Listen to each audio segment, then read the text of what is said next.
그래서 반갑게 한번 인사하시겠습니다. 함께 해주셔서 감사합니다. 네, 잘 오셨습니다. 네, 감사합니다. 네, 주의 사랑으로 사랑합니다. 우리 주중에 트럼프 미국 대통령이 방한을 했고요. 그래서 또 온 나라가 거기에 또 집중하고 관심을 갖고 그런 시간을 가졌습니다. 한 번은 또 국회에 가셔서 연설까지 하셨죠. 그죠? 근데 보니까 국회에 가서 연설할 때, 대통령이 이제, 그죠? 이제 가니까 우리나라 대통령이 가도 마찬가지죠. 앞에 차를 다 막죠. 그죠? 그 앞에 차를 다 막고 대통령 차만 쫙 갈 수 있도록 교통을 통제하고 또 국회에 들어갔는데요. 국회 안에 국회의원들이 차를 다 몰고 들어오면 경호상의 문제도 있고 복잡하니까 국회의원들도 보통 그 안에까지 차를 다 타고 들어가서 내려서 바로 그냥 걸어 들어가는데 차를 못 가지고 들어가게 그렇게 통제를 했다고 합니다. 그래서 일부 의원들은 참 투덜투덜하기도 했다고. 그건 사실은 예우 문제거든요. 그죠? 가장 기본적인 대통령에 대한 예우인데 그런 일들이 좀 있었다고 합니다. 아무튼 참 대통령이 와도 앞에 길을 쫙 내주고, 그죠? 네, 또 막 차도 이렇게 안 가지고 걸어서 가면서 참 예우를 하는 게 마땅한 바죠. 저는 그런 모습들을 보면서 만왕의 왕이신 주님 앞에 우리가 주님을 예배하러 오고 주님을 맞이하러 올 때 어떠해야 되는지, 또 마지막 주님 앞에 갈 그날에 어떤 모습으로 주님 앞에 서야 되는지를 저는 여러 가지로 생각해 봤습니다. 그죠? 정말 그런 모습, 일국의 대통령보다 못한 모습으로 주님을 배우려고 이렇게 예배하고 그래서야 되겠습니까? 그죠?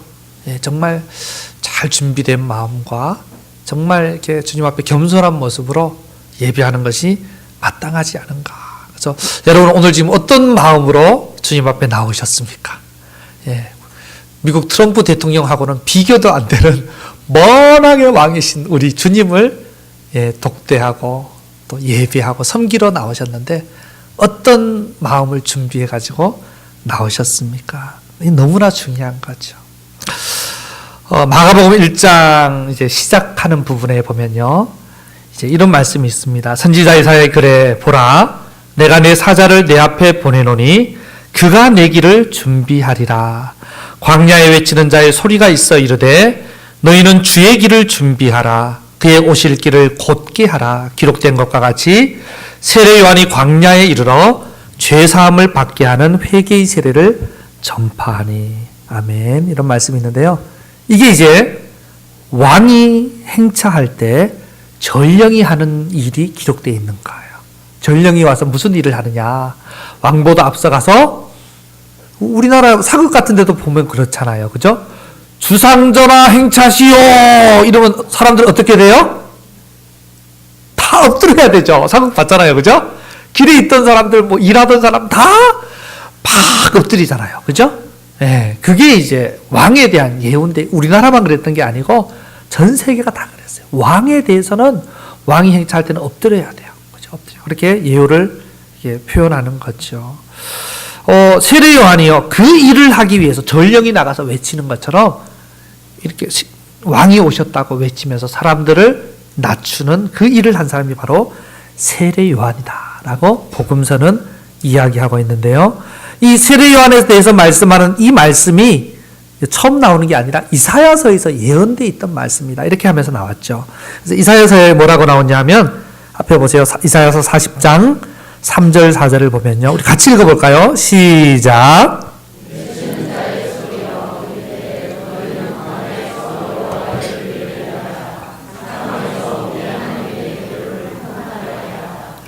골짜기마다 도두어지며 산마다 언덕마다 낮아지며 고르지 아니한 곳이 평탄하게 되며 험한 곳이 평지가 될 것이요.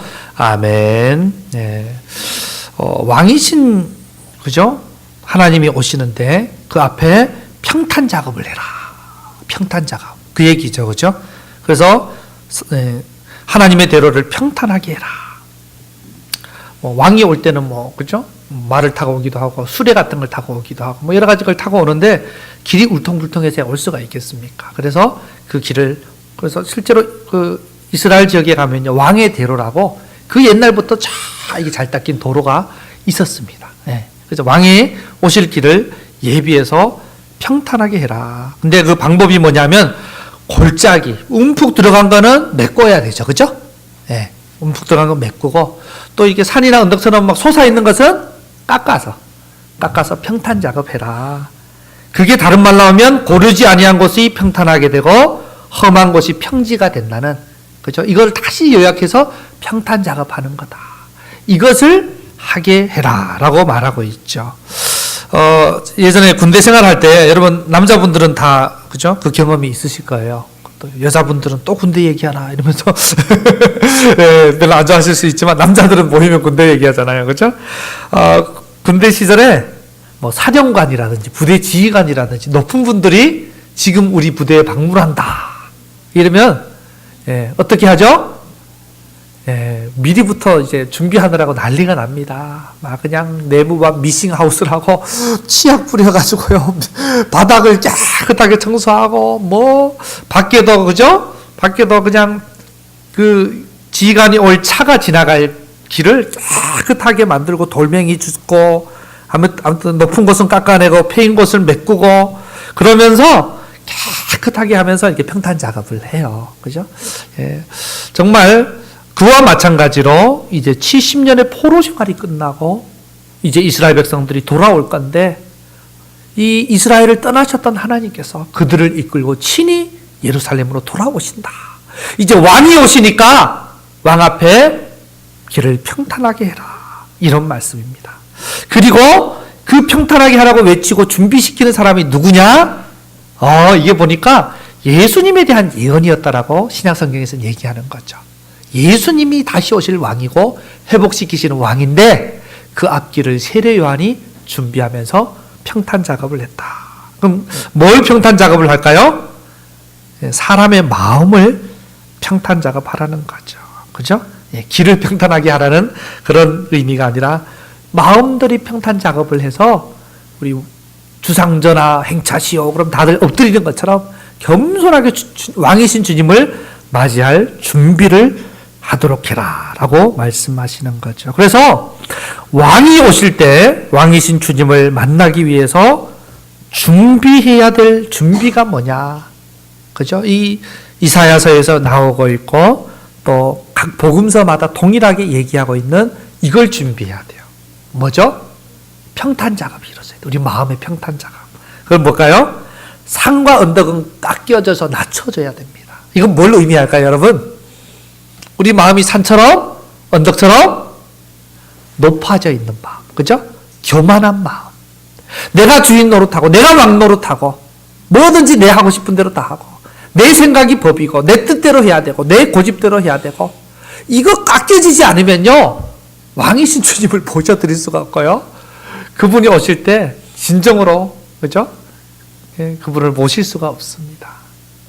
정말 중요한 부분이에요. 그죠? 이게 굉장히 낮아지는 겸손이 낮아서서 엎드리는 그런 마음이 필요하다. 또 한 가지는 골짜기는 메꾸어지고 도두어져야 돼요. 골짜기는 뭘까요, 여러분?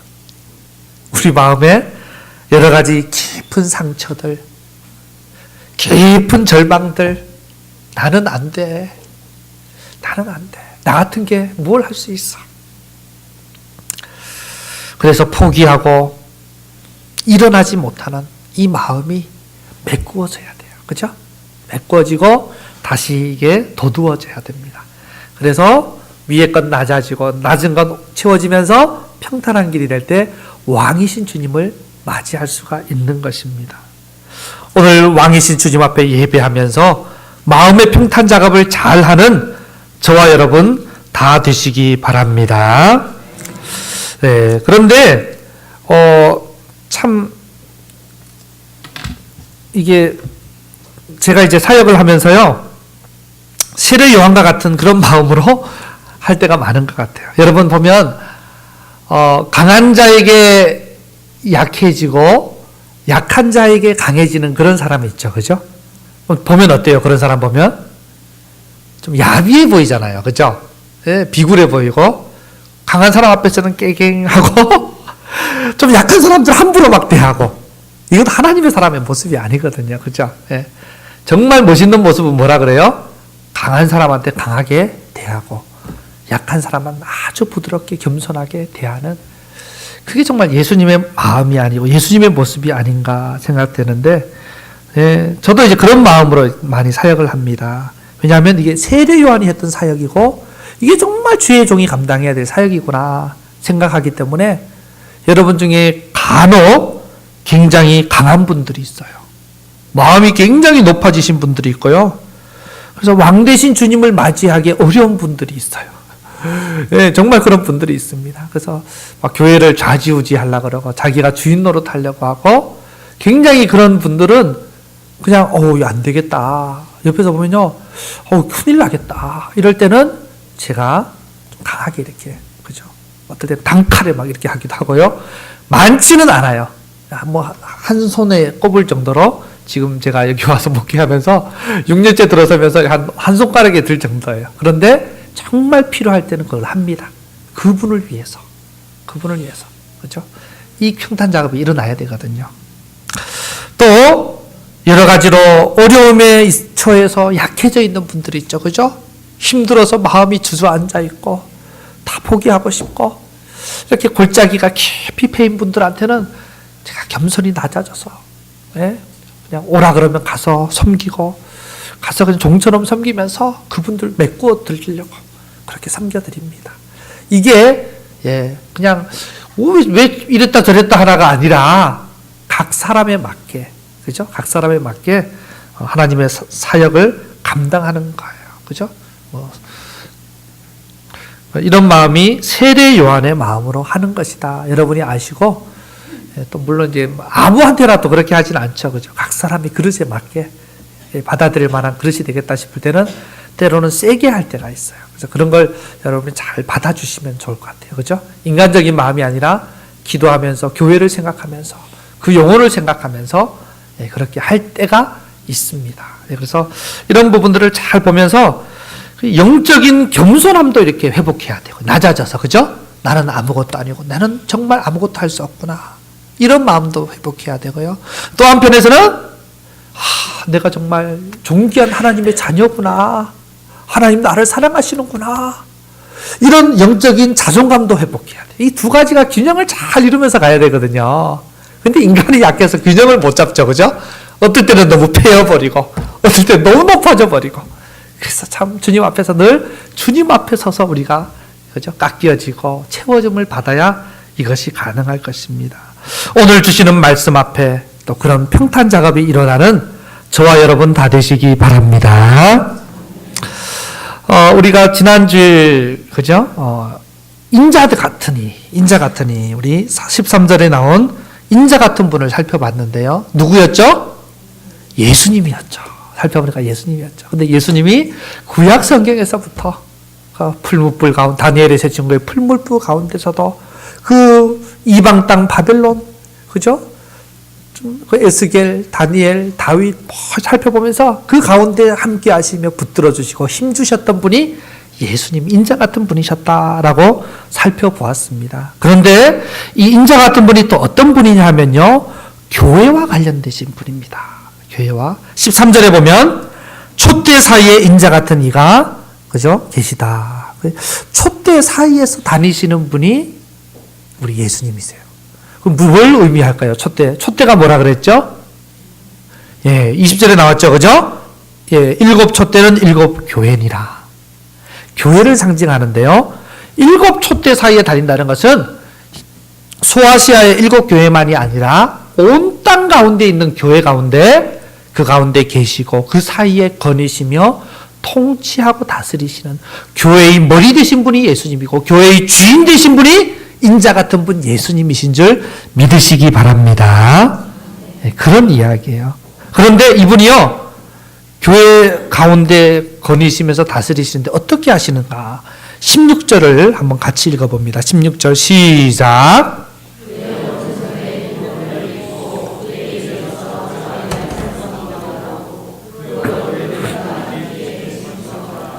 아멘. 그의 오른손에 7 별이 있고, 7 별은 뭡니까? 그것도 20절에 나오죠, 힌트가. 7별이 뭐라 그래요? 7교회의 사자래요, 사자. 사자는 일꾼입니다, 일꾼. 그러니까 사자니까 뭐 목사님 이렇게만 생각하지 마시고, 물론 목사도 포함됩니다. 그런데 7교회의 사자 일꾼은요, 저를 비롯하여 장로님들, 우리 교회도 대표자로 세워진 섬김이들, 그죠? 이런 모든 분들, 또 교회에서 이 모양 저 모양으로 섬기는 일꾼들이 다 7교회, 7사자. 7은 완전수를 상징한다 그랬죠, 그죠? 모든 일꾼들, 교회 가운데 주님께서 세우신 모든 일꾼들이 어디에 있어요? 그의 오른손에 있답니다. 인자 대신 예수님, 인자 같은 분 예수님이 오른손으로 교회의 일꾼들을, 교회의 사자들을 꽉 잡고 계시는 거예요. 오른손으로. 이게 뭘 의미할까요? 느낌이 어때요? 예수님이 꽉 잡고 계신대요. 어떤 느낌이 듭니까? 든든하죠, 그죠? 다른 사람은, 뭐, 저 같은 사람은 이게 실수를 많이 하니까 잡고 있다가 놓쳐버릴 수도 있지만, 주님이 붙잡고 있으면, 놓치겠어요, 안 놓치겠어요? 안 놓치십니다. 꽉 붙잡고, 지켜주시고, 도와주시고, 다스려주신다. 이 말씀이에요. 이 말씀이 얼마나 은혜가 되는지 모릅니다. 여러분, 이 교회의 주인 되신 주님께서, 그죠? 우리를 붙잡아 주시고, 그래서 이 교회를 세워가시고, 이 교회 가운데 거니시면서 통치하고 계시는 줄 믿으시기 바랍니다. 그래서 우리 교회가 여기까지 올 수 있었어요.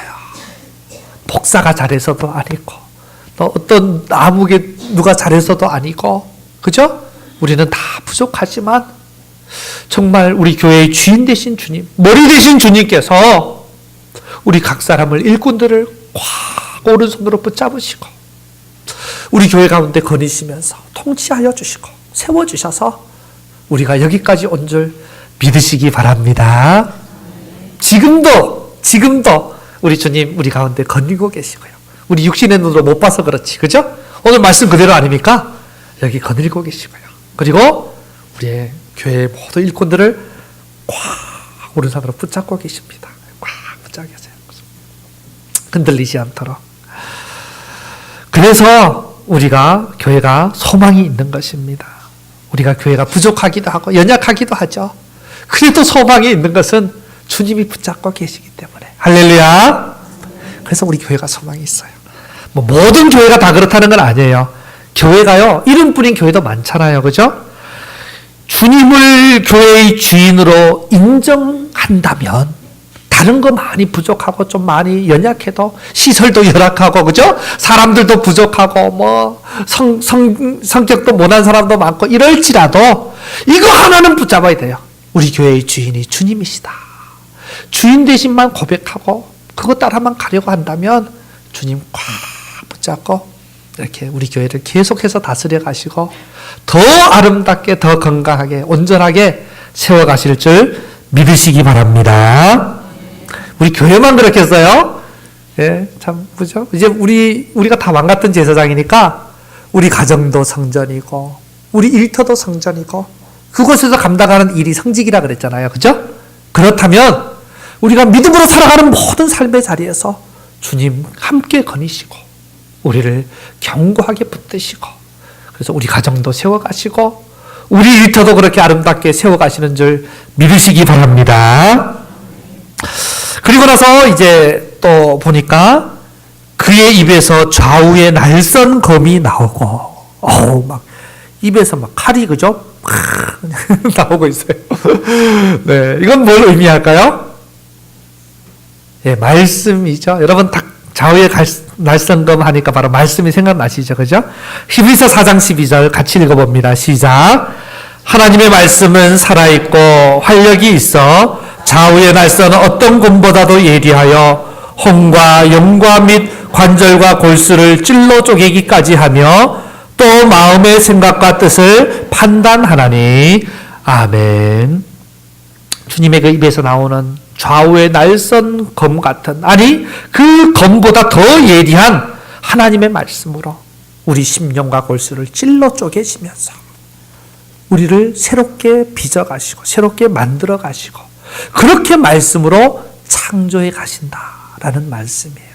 주님이 교회를 거니시고 오른손으로 일꾼들을 붙잡으시고 통치해 가시는데 그 주된 수단이 뭐냐? 말씀으로 우리를 통치해 가신다는 거예요. 굉장히 중요합니다. 예? 다른 것은 뭐 기도하다가 받는 거 이런 거는 좀 주관적인 거예요. 그죠? 그거는 자기 생각일 때도 있고 하나님 주시는 걸 때도 있고, 그런데 절대적으로 변함이 없고 100% 확실한 것은 하나님 말씀밖에 없습니다. 그 말씀 우리가 잘 알아야 되고요. 그래서 말씀 공부를 해야 되고요. 그래서 성경 공부하자 그러는 거예요. 여러분, 말씀의 통치를 받기 위해서 금년 연말을 마무리하면서 기도 제목이 한 가지 생겼는데요. 뭐냐면 이제 새로 오시는 분들은 성경 공부를 이제 좀 자꾸 하시고, 오면 당연히 해야 되는 줄 알고 성경 공부하고, 그러니까 그만큼 믿음도 자라가시고요. 함께 교회를 세워가는 자리에 들어오시고 막 이렇게 세워져 가는데, 우리 기존의 교회에 계시던 분들은 그죠? 그냥 성경 공부도 안 하고 관심도 없고 이런 분들이 많아서 너무 마음이 아파요. 정말 마음이 아파요. 사실은 그분들이 더 은혜 받고 말씀으로 세워지고 함께 이렇게 나가야 되는데, 먼저 된 자가 나중돼 버렸어요. 그런 게 너무 안타까워서 내년도 기도 제목 중에 하나가 뭐냐면, 새로 오신 분들 계속 성경 공부 해야죠. 그런데 기존에 계시던 분들, 특별히 남자분들 중에, 그죠? 예, 우리 기도하고 있습니다. 제가 한 분 한 분 연락 드릴 거예요. 내년에 같이 성경 공부를 좀 시작했으면 좋겠어요. 예, 같이 우리가 말씀 앞에 있지 않으면 소망이 없습니다. 소망이 없어요. 그래서 같이 말씀으로 지금부터 마음 준비하시면서 해야 되는구나. 남자들 다 해야 되는구나. 이런 생각을 가지시고 또 같이 말씀으로 살아가는 저와 여러분 다 되시기 바랍니다. 그리고 이제 예수님의 또 모습이 나오는데요. 그 얼굴은 해가 힘있게 비치는 것 같더라. 해가 힘있게 비치는 것 같더라. 어두운 세상에 빛으로 오신 예수님을 이제 예표에서 보여주고 있죠. 이사야서 9장 2절 말씀을 보면요. 흑암에 행하던 백성이 큰 빛을 보고 사망의 그늘진 땅에 거주하던 자에게 빛이 비치도다. 이런 말씀이 나옵니다. 예. 이제 다윗의 후손으로 오신 만왕의 왕이신 메시아 예수님에 대한 예언인데요. 그분을 큰 빛이다. 그래서 흑암에 어둠 가운데 있던 자들이 그분으로 말미암아 큰 빛을 보게 될 것이다. 사망 가운데 있던 자들이 그분을 통해서 생명의 빛을 얻게 될 것이다.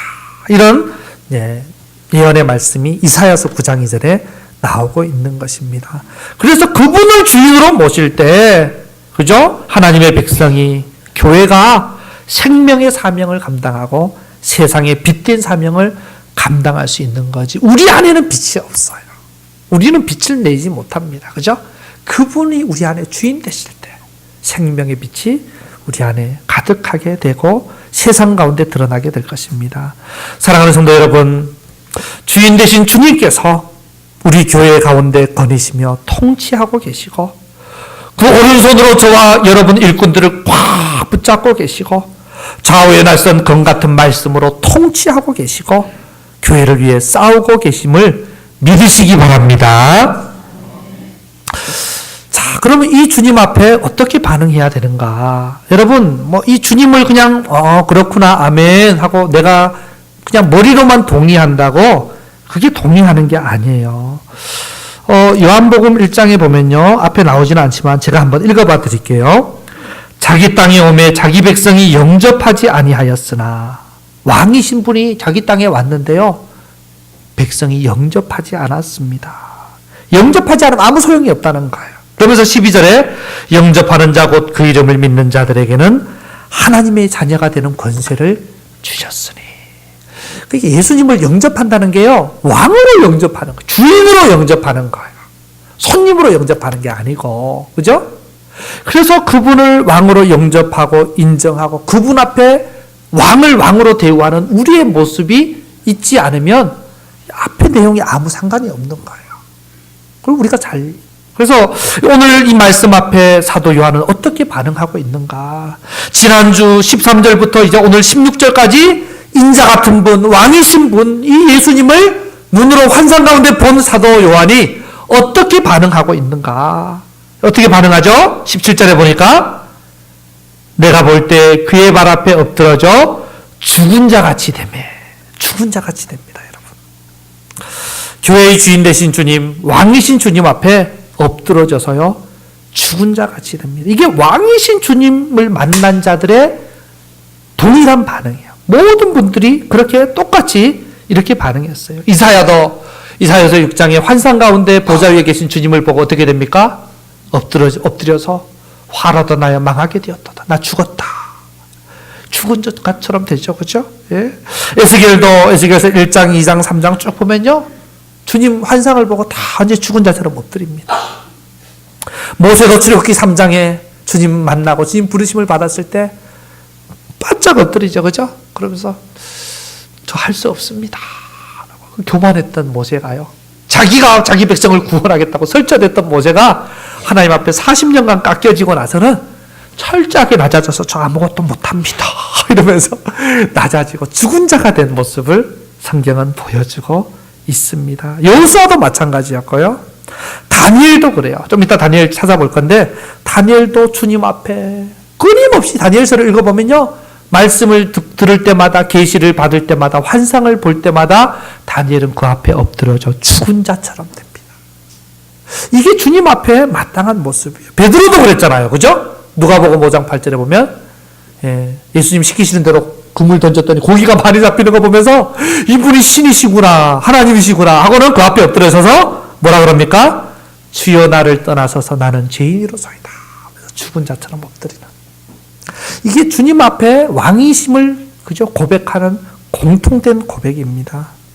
사도 요한도 다른 위대한 선지자들도 다 하나님의 임재 앞에서 죽은 자가 되었습니다. 예수님 앞에서 죽은 자가 되었습니다. 그들은 모두 계시를 받고 말씀을 받으면서 죽은 자가 되었습니다. 우리도요, 말씀을 받을 때마다 내가 죽는 경험을 해야 돼요. 말씀 앞에 내가 죽겠습니다, 이 각오로 그 말씀을 듣고 말씀을 읽고 보아야 됩니다. 그런데요, 우리는 너무나도 이 죽음이 없이 말씀을 받고 이 죽음이 없이 말씀을 깨달으려는 교만한 마음, 이 죽을 마음이 없이 성경을 보려고 하는데 문제가 있는 것입니다. 예? 그런 것이 한국교회를 망하게 하고 있고요, 우리 영혼을 망하게 하고 있는 거예요. 말씀을 들으면서도 내가 죽어지지 않으니까 이 말씀이 뭐가 돼요? 말씀의 검으로 내가 찔림을 받아서 내가 고침받고 내가 수술받아야 되는데, 이 말씀 갖고 내가 안 죽으니까 뭐가 돼요? 흉기가 되는 거예요. 말씀 지식 조금 알았다고 그거 가지고 막 함부로 판단하고 정죄하고 자기가 막 그냥 하나님 자리에 앉아가지고 칼을 휘두르는, 얼마나 안타까운지 모릅니다. 말씀 앞에 내가 죽어져야 돼요. 내가. 여러분, 우리 김경자 집사님 최근에 수술하시고 또 그죠? 시술이지만 또 잘 또 건강한 모습으로 같이 앉아서 예배 드리시니까 얼마나 감사한지 몰라요. 우리 수술하신 분들 많으시죠, 그죠? 수술 받을 때 웬만한 수술은 다 마취를 하죠, 그죠? 왜 마취할까요? 괴롭히려고? 왜요? 수술 어떻게 하나 안 가르쳐 주려고? 예?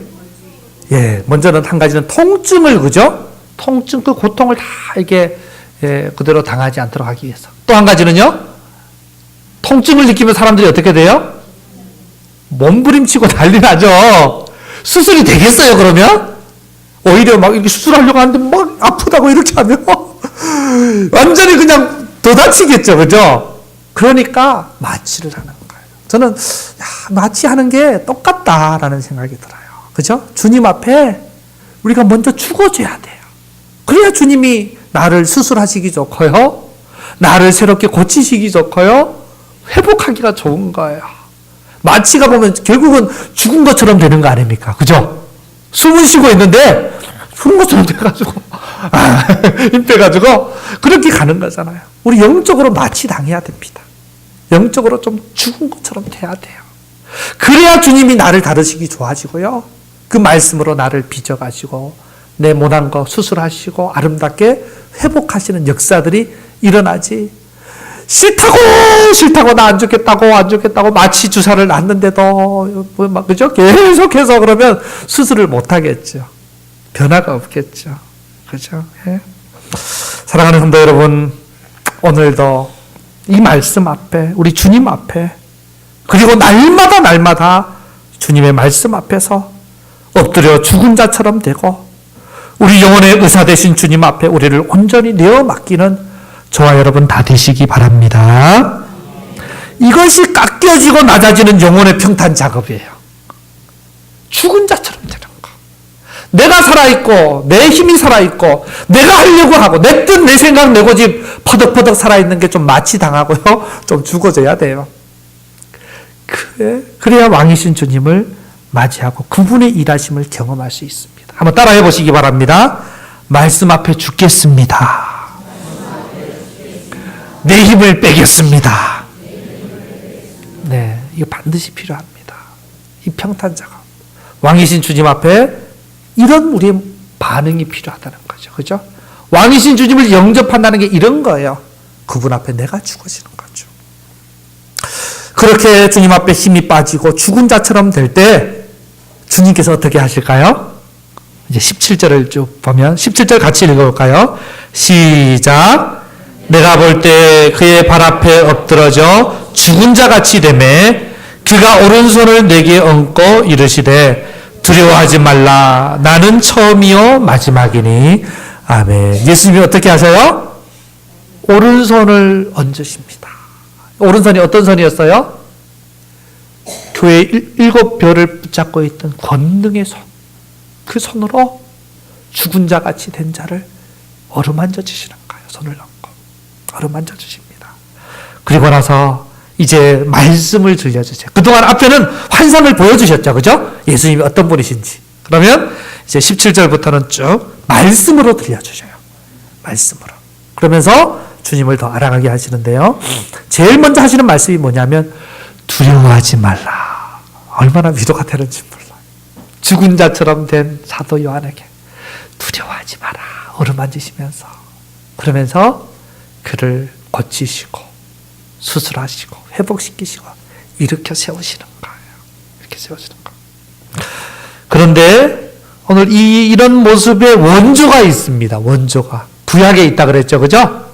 구약의 원조를 한번 찾아볼게요. 다니엘서 10장 5절부터 9절까지 한번 내용을 보세요. 앞에 나오죠. 그때 내가 눈을 들어 바라본즉 이것은 다니엘이 눈을 들어 환상 가운데 바라보니까 한 사람이 세마포 옷을 입었고 허리에는 우바스 순금띠를 띠었더라. 요한계시록 말씀하고 비슷하지 않습니까? 그죠? 또 그의 몸은 황옥 같고 그의 얼굴은 번갯빛 같고 그의 눈은 횃불 같고 그의 팔과 발은 빛난 녹과 같고 그의 말소리는 무리의 소리와 같더라. 요한계시록에 나오는 인자 같은 예수님하고 비슷하죠. 그죠? 지금 인자 같은 분이 다니엘을 만나 주셨던 거예요. 이분이 다니엘을 만나 주셨던 것입니다. 그랬더니 이 환상을 나 다니엘이 홀로 보았고 나와 함께 한 사람들은 이 환상은 보지 못하였어도 그들이 크게 떨며 도망하여 숨었느니라. 그러므로 나만 홀로 있어서 이 큰 환상을 볼 때 내 몸에 힘이 빠졌고 나의 아름다운 빛이 변하여 썩은 듯 하였고 몸이 죽은 것처럼 되는 거예요. 그죠? 나의 힘이 다 없어졌으나 내가 그의 음성을 들었는데 그의 음성을 들을 때 내가 얼굴을 땅에 대고 깊이 잠들었느니라. 요한하고 똑같이 그러죠. 그죠? 죽은 자처럼 힘이 빠지고 다 엎드리고 있는 거 마취당한 것처럼. 다니엘이 그랬어요. 이걸 먼저 보고 자기가 그렇게 됐는데 음성이 들려주는데 10절부터 보세요. 한 손이 있어 나를 어루만지기로. 똑같죠? 그렇죠? 똑같이 어루만져 주십니다. 죽은 것처럼 쓰러져 있는 다니엘을 어루만지시고 그래서 내가 떨었더니 그가 내 무릎과 손바닥이 땅에 닿게 일으키고 그 손으로 일으켜줍니다. 내게 이르되 큰 은총을 받은 사람 다니엘아 내가 내게 이르는 말을 깨닫고 일어서라. 내가 내게 보내심을 받았느니라 하더라. 그가 내게 이 말을 한 후에 내가 떨며 일어서니 그가 내게 이르되 다니엘아 두려워하지 말라. 똑같은 말씀 하시죠? 오른손으로 어루만지시고 일으키시고 두려워하지 마라. 두려워하지 마라. 죽은 자처럼 된 다니엘을 이렇게 어루만지시고 두려워하지 말라 위로하시고 위로와 사랑으로 일으켜주시는 인자 같은 그분, 다니엘이 만났던 그 인자 같은 그분을 지금 요한이 똑같이 만나고 있는 거예요. 똑같이 만나고 있는 거예요. 예? 뭐 그러면 다니엘만 만나고 요한만 만났나? 수많은 하나님의 사람들이 똑같은 이 하나님을 경험합니다. 그죠? 이사야 41장 10절. 이사야가 만난 하나님이죠. 같이 읽어봅니다. 시작. 두려워하지 말라. 내가 너와 함께 함이라. 놀라지 말라. 나는 내 하나님이 됨이라. 내가 너를 굳세게 하리라. 참으로 너를 도와주리라. 참으로 나의 의로운 오른손으로 너를 붙들리라. 아멘. 이사야도 동일한 경험을 합니다. 내가 오른손으로 널 붙든다. 두려워하지 마라. 두려워하지 마라. 예수님의 제자들도 이 경험을 하는데요. 요한복음 6장 20절에 보면, 그죠? 이 제자들에게 예수님이 먼저 갈릴리 바다를 배 타고 가라. 그래서 가는데 막 풍랑이 일고 난리가 났어요. 아무리 배를 지어다 나가지를 않는 거예요. 막 죽음의 위협에 휩싸였을 때, 누가 막 무리를 걸어와요. 처음엔 귀신인가 두려워했는데, 예수님이, 내니 두려워하지 말라. 이렇게 말씀하죠. 마가복음 같은 데를 보면, 안심하라, 내니 두려워하지 마라. 주님 그 말씀하시죠. 그래서 제자들이 평안 가운데 주님과 함께 배를 타고 반대편으로 갔다라는 표현이 나오는데요. 그 자리에 요한이 있었거든요. 두려워하지 마라. 내다. 두려워하지 말라고 하던 그 자리에 있었던 요한이 지금 이 음성을 들으면서 그때 생각도 나지 않았겠어요. 그죠? 그래. 풍랑 가운데서 나와 함께 하시면서 또 지켜주시고 인도하셨던 주님, 이 두려워하지 말라는 음성이 얼마나 위로가 됐겠어요. 지금 밤모섬에 갇혀서 언제 죽을지도 모르는 고난 가운데 있는데 주님이 함께 하시면서 나다. 두려워하지 마라. 여러분 힘든 자리, 고난의 자리에서 이런 주님의 은혜를 경험할 수 있으시기 바랍니다. 근데 내가 먼저 죽어져야 이걸 경험해요. 사실은. 내가 죽어지고 내 힘으로 할 수 없습니다. 내 힘 다 빠지고 나는 아무것도 아닙니다. 저는 아무것도 할 수 없습니다. 그럴 때요, 그 자리에서 죽은 것 같은 우리를 주님이 어루만지시는 걸 경험하게 되고요. 우리를 위로와 사랑으로 채우시면서 두려워하지 마라. 두려워하지 마라. 이렇게 일으켜 세워주시는 그 은혜를 경험하는 저와 여러분 다 되시기 바랍니다. 그렇게 위로하시고 나서 주님 자신이 누구신지 알려주시는데요. 나는 처음이요 마지막이니. 시간의 주인이신 알파와 오메가 되신 내가 하나님이다. 이렇게 얘기하고요. 18절에는 곧 살아있는 자라 내가 전에 죽었었노라. 볼지어다 이제 세세토록 살아있어 사망과 음부의 열쇠를 가졌노니. 이렇게 말씀하죠. 예수님께서도 죽었다가 사망 권세 이기고 부활하셨죠. 주님이 먼저 죽었다가 사신 분이셔요. 그렇기 때문에 죽은 것 같은 자들, 또 죽은 자들을 온전히 살리실 수 있다. 그분께서 사망과 음부의 열쇠를 가지셨기 때문에 죽음의 자리에서 일으키실 수 있다. 지금 이거를 지금 다 경험하고 있는 거예요. 이 말씀들을. 그죠? 부활의 주님께서 죽은 것 같은 나를 살리시는구나. 예? 참, 열쇠 이야기는요, 메시아에게 주리라 약속하신 열쇠인데요. 이사야 22장 2절에 내가 또 다윗집의 열쇠를 그의 어깨에 두리니 그가 열면 닫을 자가 없겠고 닫으면 열 자가 없으리라.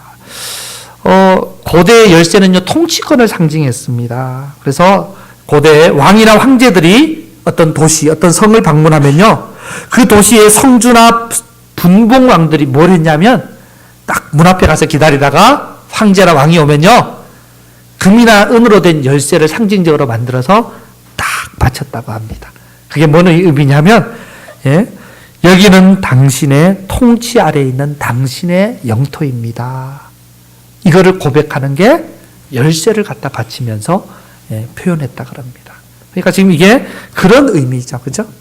정말 사망의 땅, 생명의 땅, 천국, 음부 다 지금 누가 다스리고 통치하고 계시다고요? 예수님, 주님이 통치하고 계시다. 통치하고 계시다. 그러니 좀 고난이 오고 죽음의 위협이 와도 괜찮다. 지금 죽은 것 같은 너를 살리시는 주님께서 너희들 고난 속에서 죽어진다 할지라도 주님 다시 살리시고 영원한 그 나라를 허락하실 것이다. 그 열쇠를 주님이 가지고 계시니 주님을 믿는 믿음을 포기하지 말아라. 지금 예수님이 그렇게 주님이 어떤 분이신지를 알려주고 계시는 거예요. 주님, 이 주님을 우리가 계속해서 알아가고 만나고 경험하는 것, 이게 메꾸어지고 채워지는 영혼의 평탄 작업입니다. 깎일 거 깎이고요. 또 채워질 거 은혜와 사랑으로 쫙 채워지면서 주님이 일으키심을 경험해야 되는 것입니다. 한번 따라해 보시기 바랍니다. 죽어야 삽니다. 죽어야 부활을 경험합니다. 네, 죽으면 끝나는 게 아닙니다. 나를 내려놓고 내가 죽어질 때요, 나를 살리시고 나를 수술하시고 나를 고치시고 회복하시는 하나님의 역사를 경험하게 될 것입니다. 우리가 왜 이리 안 변해요? 죽어지지 않아서. 내가 죽어지지 않겠다고 빠듯빠듯 내 뜻, 내 생각, 내 고집을 계속 하니까 변화가 없는 거야. 그냥 그 모양 그 꼴로 주님하고 상관없이 내가 주인으로 왕노릇하며 사는 것이죠. 여기까지 갈 때 비로소 이제 19절 말씀이 나옵니다. 19절 같이 읽어볼게요. 시작. 그러므로 내가 본 것과 지금 있는 일과 장차 될 일을 기록하라. 아멘. 비로소 이제 사명을 맡기십니다. 여기까지 가야 사명을 감당할 수 있는 거예요. 하나님 앞에 철저히 죽어지고 주와 함께 죽고 주와 함께 사는 그 경험이 있어야 그런 자가 주님 쓰시기에 좋고요. 주님의 영광을 드러내고 주님 보시기에도 아름답게 사명을 감당할 수 있는 거죠. 모세도 그랬고요. 여호수아도 다니엘도 이사야도 에스겔도 바울도 베드로도 다 이 과정을 거쳤어요. 하나님이 그냥 처음부터 그냥 감당한 사람 아무도 없습니다.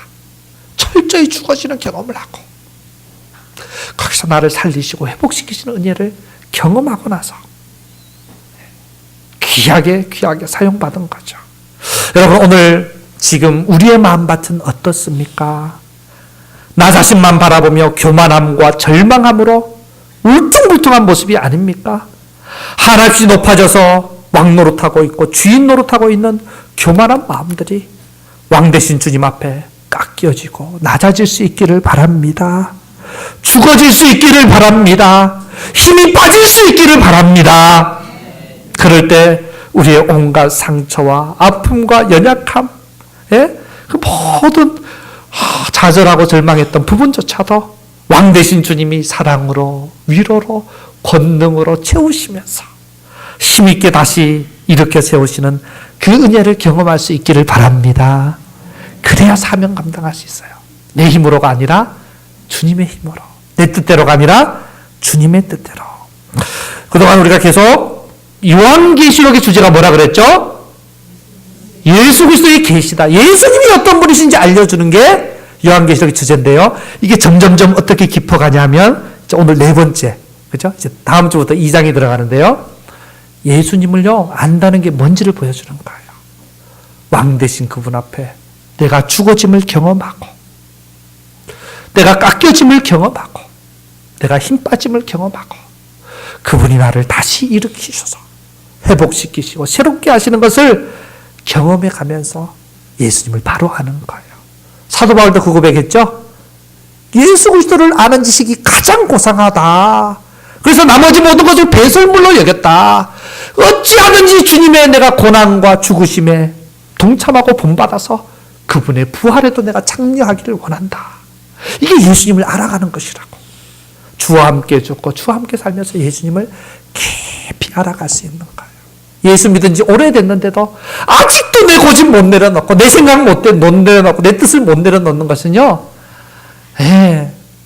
그죠? 아직 주님을 모르는 거예요. 머리로만 아는 게 아니란 겁니다. 그래서 오늘 이 말씀 앞에 때로는 주님께서 우리를 이렇게 빚어가시면서 환경을 통해 다른 사람을 통해 우리를 낮추시기도 하시고 죽이기도 하시고 살리기도 하시는데요.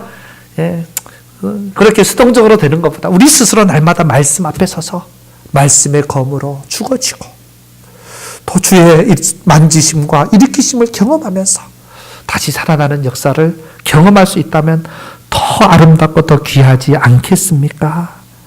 그럴 때 우리가 정금같이 귀하게 쓰임받을 수 있을 것입니다. 말씀을 맺겠습니다. 사랑하는 성도 여러분, 주님께서 오늘도 우리 교회 가운데, 우리 가정 가운데, 일터 가운데 주님 거니시며 좌우의 날선 검과 같은 그 말씀으로 우리를 빚어가시고 견고하게 우리를 붙들고 다스리고 계심을 믿으시기 바랍니다. 그 주님 앞에 우리가 어떻게 해야 되느냐? 그 말씀 앞에서 이 요한처럼 다니엘처럼 하나님의 모든 사람들처럼 죽어지고 다시 사는 은혜가 있기를 바랍니다. 그렇게 낮아지고 그렇게 메꾸어지는 은혜가 있기를 바랍니다. 그렇게 주님을 경험하며 주님을 바로 알아갈 수 있기를 바랍니다. 그렇게 우리 영혼의 평탄 작업이 잘 되어서 왕 되신 주님을 맞이하고 더 나아가 맡기신 사명 힘있게 감당하는 저와 여러분이 되시기를 예수님의 이름으로 축원해 드립니다. 우리 나 약해 있을 때에도 찬양하고 기도로 예배를 마치겠습니다. 나 약해 있을 때에도 주님 제가 힘 빼고 죽어지겠습니다. 그럴 때 우리를 일으켜 세워주시고 우리에게 힘이 되시고 도와주셔서 주님 귀하게 사용하여 주시옵소서. 결단하는 마음으로 우리 같이 한번 찬양하겠습니다.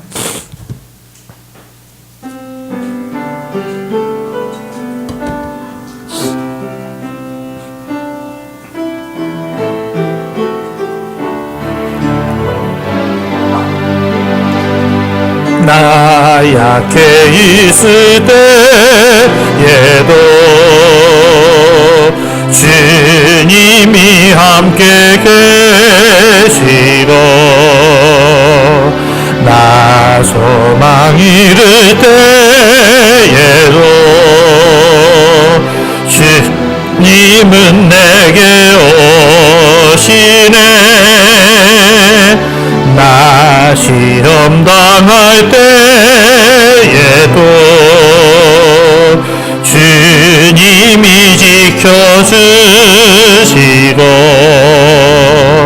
나 실망 당할 때에도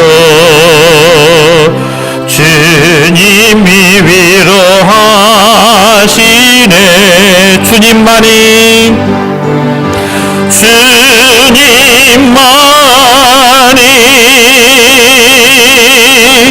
내 힘이시며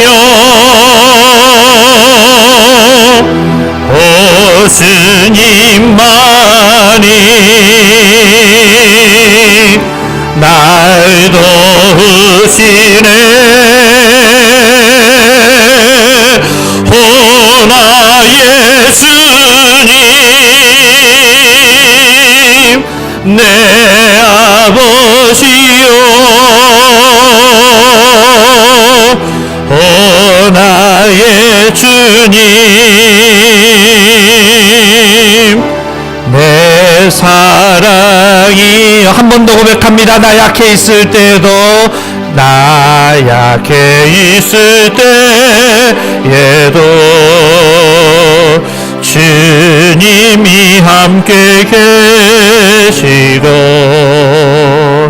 나 소망 잃을 때에도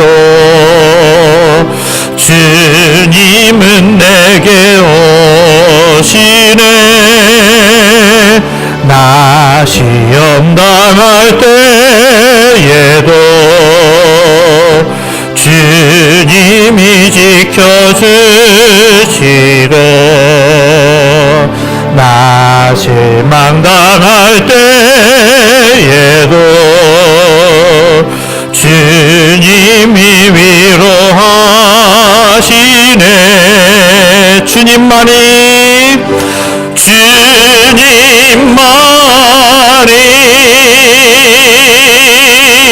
내 힘이시며 오 주님만이 날 도우시네. 오 나의 주님 내 아버지요 오 나의 주님 내 사랑이 주님만이 내 힘이시며 주님만이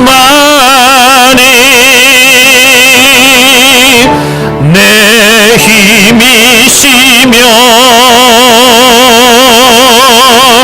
오 주님만이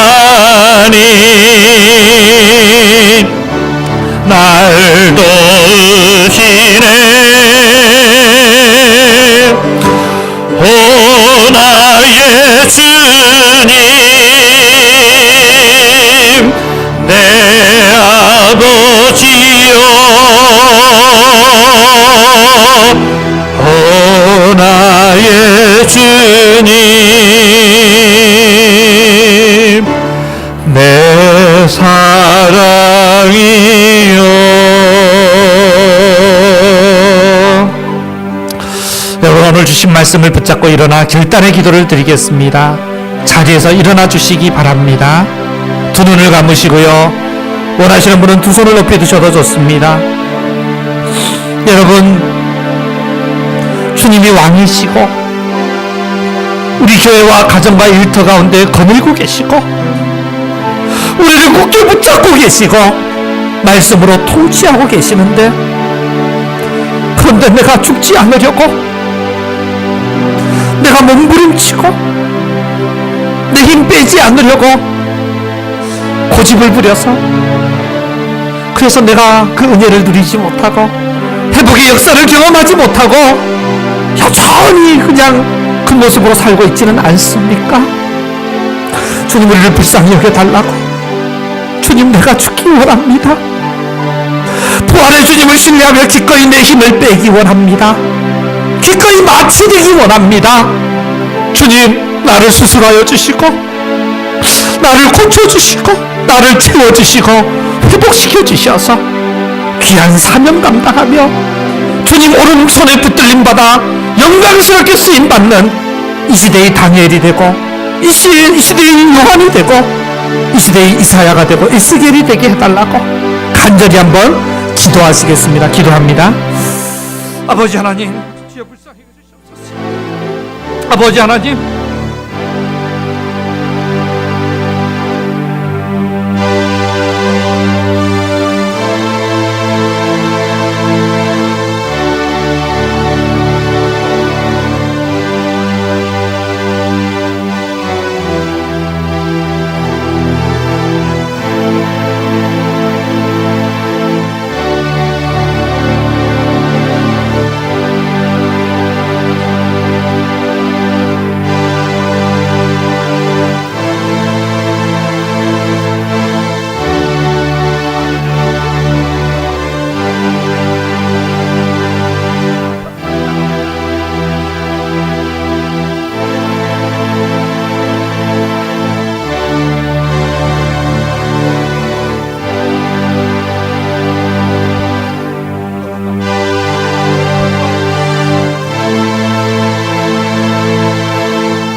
살아계신 아버지 하나님, 오늘도 귀한 말씀으로 우리를 찔러주셔서 감사합니다.